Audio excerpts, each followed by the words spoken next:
Dans le bon vieux temps, un proverbe tristement célèbre disait qu'un bon Indien est un Indien mort. Mais dans l'esprit de l'homme blanc, l'image du sauvage a quand même survécu. Après les avoir pillés, massacrés, parqués dans des réserves et quasi exterminés, l'envahisseur est venu au secours des Premières Nations en promouvant leur culture ancestrale à travers le sport, les marques de char, la fin des émissions ou le grand chef déchu de TQS, Guy Fournier. Pour comprendre un peu mieux les origines des privilèges et passe-droits dont profitent abondamment les Premières Nations, nous décortiquons la bienveillante loi sur les Indiens du charitable gouvernement fédéral. Serge Bouchard, parlez-moi de la loi sur les Indiens. Ça vient d'où puis qu'est-ce que ça mange en hiver? Ça? Ah, mon Dieu, la loi sur les Indiens, c'est une bonne chose en 2010 d'avoir à en parler. On devrait être au courant, tout le monde. C'est la honte nationale d'un pays comme le Canada. La loi sur les Indiens s'appelle l'Indian Act, de toute façon, en anglais. Personne ne la connaît vraiment. Elle est toujours en vigueur. Imaginez-vous une loi qui date de 1876 et qui établit qu'il y a des personnes au Canada, les Indiens, qui sont des irresponsables devant la loi, qui sont mineurs devant la loi. C'est-à-dire qu'ils ne sont pas des citoyens canadiens.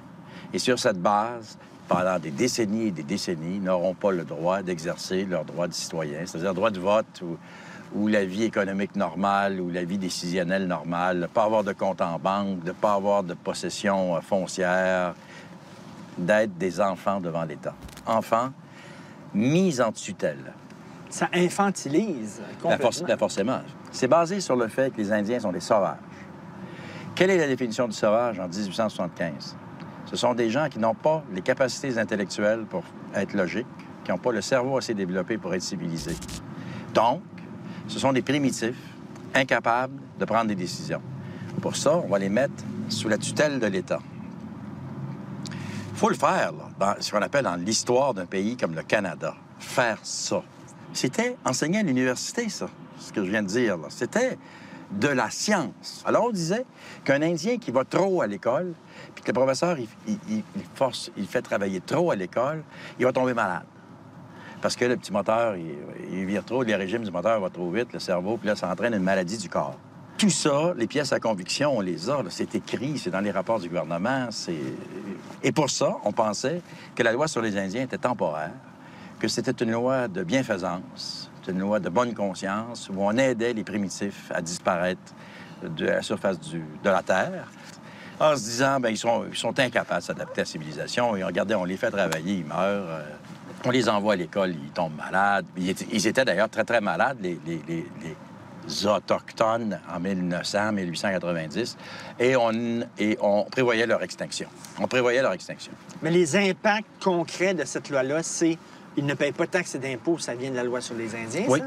Oui, la question du régime fiscal. Mais c'est intéressant, le régime fiscal. C'est-à-dire que les Indiens n'ont jamais négocié ou n'ont jamais pas voulu payer. C'est pas un traité, c'est pas un régime particulier. On leur a imposé. On leur a imposé ça. Interdiction. C'est illégal pour un Indien de payer de l'impôt. Pourquoi? C'est un enfant de l'État. Le bon père de famille ne peut pas prendre de l'argent dans les poches de son enfant. Il est à la charge de l'État entièrement et totalement. C'est illogique d'y faire payer de l'impôt. Évidemment, au fil du siècle, ça s'appelle... C'est de la condescendance, en fait. Ben oui, mais rendu en 2000, rendu en 1980, puis en 1975, ça s'appelle le paradis fiscal. Tu ne payes pas d'impôts. Mais ça n'avait jamais été prévu comme ça, puisque, je répète, les Indiens ne devaient plus exister.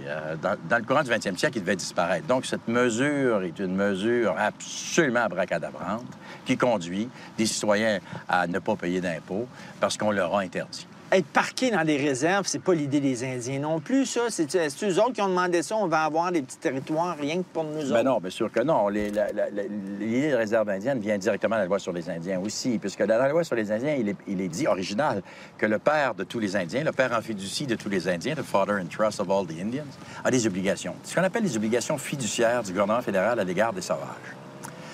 La loi dit, le père en fiducie va mettre de côté des terres fédérales pour le bien-être des enfants dont il a la charge.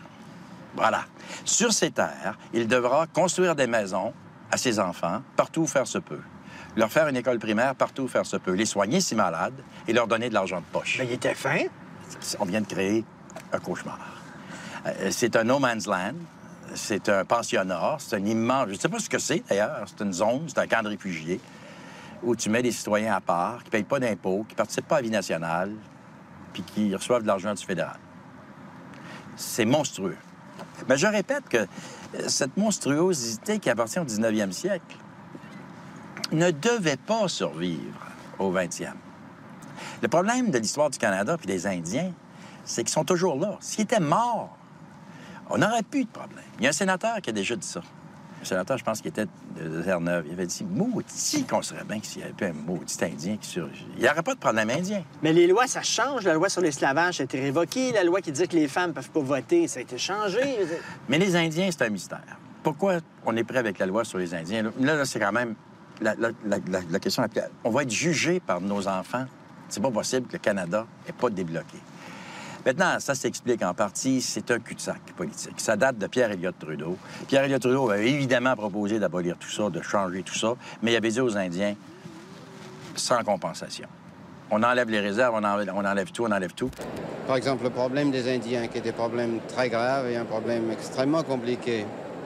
Il faut faire comprendre aux Canadiens, et singulièrement aux Indiens eux-mêmes, qu'il faut un choix. Les Indiens avaient dit, correct, mais on veut des excuses nationales, on veut des territoires ressources, on veut de l'argent, on veut une place dans la politique canadienne. Trudeau leur a dit, regarde, on va te faire voir. Ça fait 40 ans que ça dure. Est-ce qu'il y a un pays, selon vous, qui traite très correctement ses Autochtones et dont on devrait s'inspirer? La réponse, c'est non, évidemment. Les Premières Nations du monde entier, d'ailleurs, c'est pas un problème canadien, hein, les Américains. Il y a des Indiens aux États-Unis, il y en a 4,5 millions. Il y en a au Mexique, il y en a dans l'Amérique du Sud, en Australie, en Nouvelle-Zélande, il y en a en Asie, il y en a en Chine, il y en a partout. Le score, c'est 100-0 pour les méchants.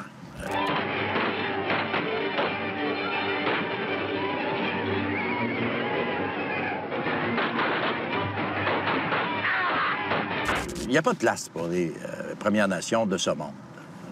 Tout le monde s'en fout de ces gens-là. C'est des gens... tu sais, les Indiens, c'est le fun, mais pas tant que ça, finalement. Ça ne nous intéresse pas. Peut-être le Québec, puis la Colombie-Britannique, depuis quelques années. C'est surprenant, mais le Québec, je vais vous dire une réponse surprenante, mais le Québec a une sensibilité depuis une trentaine d'années. A fait ses classes. La paix des braves, la Convention de la baie James. L'entente de la baie James.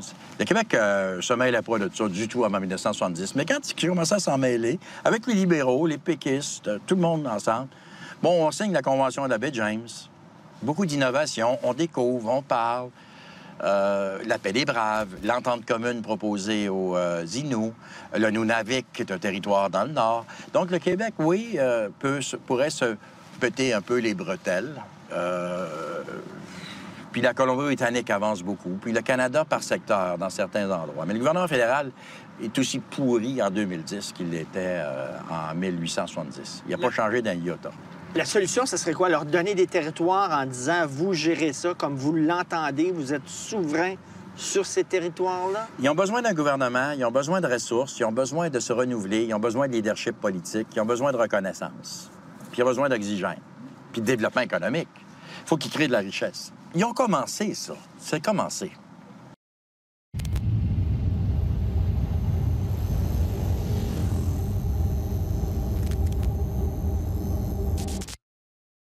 La madame vous arrive avec un œil au beurre noir, avec elle saigne sur le bord de la bouche, avec des ecchymoses un peu partout. Et à un moment donné, vous arrivez, puis là, elle dit « je porte pas plainte, je porte pas plainte. » Puis là, est-ce qu'on peut porter plainte à sa place, nous autres? Oui. Karine Régent, vous venez d'où? Karine, tu viens d'où, toi? Moi, je viens de Gaspé-Pégat, une réserve en Gaspésie, juste à côté de Maria. Donc, t'es Micmac? Oui. C'est ça? Oui.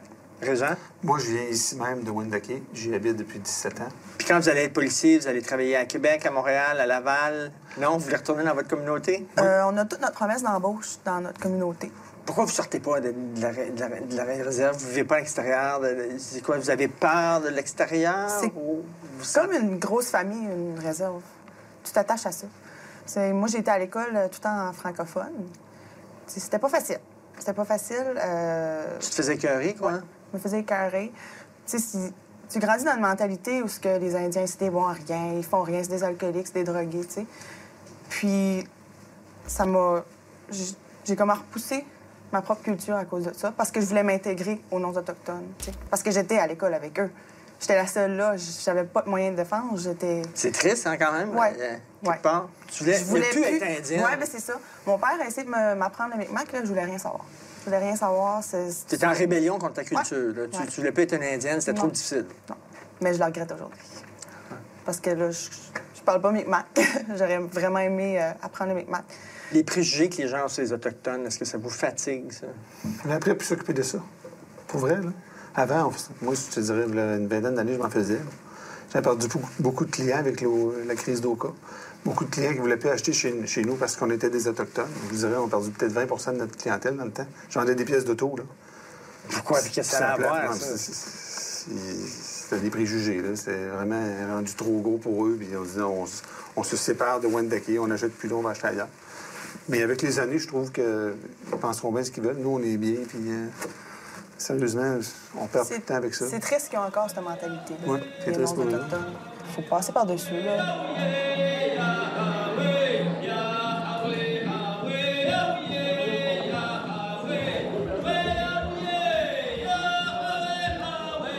Julie Vincent, vous avez fondé le Centre de développement et de formation de la main-d'œuvre de Wendake. Pourquoi vous avez fondé ça?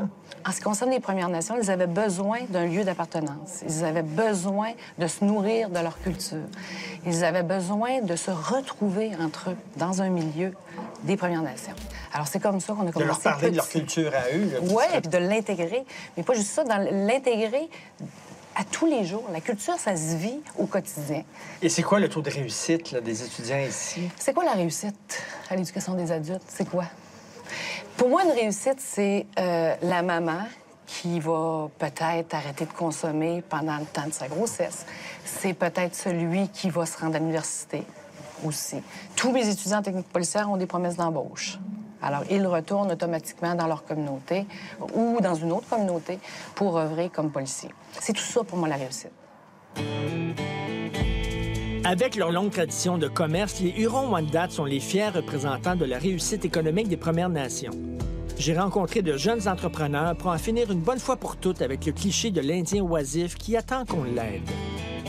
Mathieu, Jean-Philippe, vous êtes deux jeunes entrepreneurs autochtones, Hurons. Habituellement, quand on pense jeunes autochtones, ils foutent rien, ils ont de la misère, ils sont toxicomanes. Vous n'êtes pas représentatif de ça pantoute. Non, pas vraiment. On vient de familles industrielles. C'est plusieurs générations en arrière.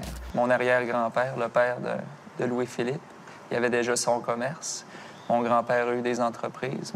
Quasiment toutes mes oncles, mon père, ont leur commerce. Ça fait qu'on a été élevés là-dedans. À l'âge de 7 ans, on travaillait déjà. Ça fait que nos fins de semaine, on n'avait pas de temps à rôder dans le village. On était à l'usine en train de travailler. C'est quoi votre entreprise ici? Qu'est-ce que vous faites? On fait de la litière animale, tout ce qui est à partir de bio. On a des machines où est-ce qu'on fait de la ripe pour la litière animale pour les chevaux, les poulets, tout ce qui est avicole, les dindes, le porc, les canards. Est-ce que vous sentez que dans votre génération, justement, il y a une volonté de se prendre en main? C'est à nous autres à partir de notre propre business. Qu'est-ce qu'il faut d'abord savoir, c'est qui on est. Il faut être fier de qui qu'on est. Parce que là, il y a un gros travail qui est fait au niveau du réappropriement de la culture. T'sais. On est qui aujourd'hui? Nous autres, on est des Hurons-Wendat. On a peut-être perdu des connaissances ou les traits, mais à l'intérieur, on le sait qui qu'on est. Il faut être fier de ça. Puis une fois que ces bases-là sont solides, bien là, on peut avancer puis développer. C'est ça, vous vous dites Huron. Oui. Oh oui. Bien, juste le nom de l'entreprise, c'est pas commun. Là. Les industries Néo-Antio. Lorsqu'on va rencontrer des clients à l'extérieur, ils nous demandent vous avez pas trouvé un nom plus facile que ça? Ça veut dire quoi, ce nom-là? C'est le beau territoire. Ah ouais? Le magnifique territoire. Est-ce que vous écoutez de la musique? Tu sais, tu dis, je suis Huron, OK, mais qu'est-ce que ça veut dire? Je veux dire, si tu passes ton temps à écouter du Lady Gaga puis du Bon Jovi, puis, tu sais, puis regarder Occupation Double, qu'est-ce qu'il y a de Huron là-dedans, là, tu sais? Bien, on va beaucoup à Maison-Longue. On a une maison traditionnelle ici, où est-ce qu'on respecte les cycles de la vie, puis on remercie le Créateur. Puis on est en train donner des cours de langue pour tous les gens qui veulent réapprendre la langue au village. On a sorti les premiers exemplaires de livres justement cette semaine. Toi, ça t'intéresse d'apprendre la langue de tes ancêtres? Ah oui. Et vos enfants, vous avez 3 enfants chacun?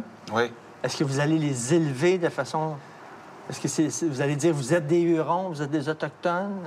Absolument. Quasiment toutes nos fins de semaine, on les passe dans le bois. L'été, c'est la pêche. L'hiver, ben, on fait de la pêche sur glace, on va en skidoo. L'automne, de même, ben, c'est la trappe là, qui commence. Là. Donc, ils viennent avec nous autres, puis on va préparer les pièges. Puis... On arrive la chasse à l'orignal, là, on les monte. Là, on a les premiers livres, là, ça fait que tous les animaux, tu sais, quand on les voit, on leur nomme en huron, puis ça apprend vite un enfant, ça fait que... On va t'apprendre la langue huronne à tes enfants? Oui. J'imagine pendant longtemps, les gouvernements ne voulaient pas qu'il y ait de développement économique ces réserves. Non. Ce qu'on voulait, c'est des bons Indiens tranquilles qui étaient dépendants de l'argent que leur gouvernement donnait. C'est ça. Ils ont maintenu un régime longtemps comme ça, engraissé les conseils de banque, puis à tenir des gens au pouvoir durant des années, puis à retarder les droits des Premières Nations. Puis aujourd'hui, bien, il y a des gens qui se sont pris en main. Il faut vraiment avoir une autodétermination, arrêter d'attendre du fédéral puis du provincial, puis se gérer nous autres mêmes.